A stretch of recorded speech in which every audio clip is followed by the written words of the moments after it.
Asteburu honetan, Donostian, desazkunde turistikoaren aldeko topaketak burutuko dira. Turistifikazioa, langileon bizi baldintzak etengabe prekarizatzen jarraitzeko, kapitalaren mesedera diseinatutako estrategia da.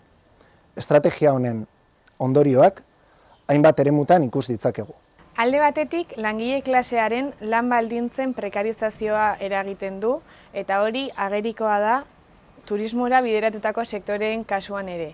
Besteak beste, hosteleritzan, ostatuetan, garbiketan eta orokorrean zerbitzuen sektorean. Bestetik, etxebizitzaren prezioaren garestitzea. Langileok etxebizitzarako eskubidea urratuta dugun bitartean, etxebizitza turismora bideratzen ari da. Etxebizitza turistikoak honen oinarri nagusia izaten ari direlarik. Horrek gure auzo eta herrietan eragin zuzena dauka. Izan ere, bertan bizitzeko ezintasuna geroz eta agerikoagoa da. Gure auzo eta herriak hartzen ari diren forma eta dimentsioak turismo eskaintza konkretu bati erantzuten dio, gure beharrak auzokide eta herrikide gisa bigarren maila batean geldituz. Aliantzak eraikitzea ezinbestekotzat jotzen dugu. Baita ere, turistifikazioaren aurkako borrokan dabiltzan eragile guztiekin. Laben antolatuta gaude bai enpleguaren eta baita etxebizitzaren esparruan ere.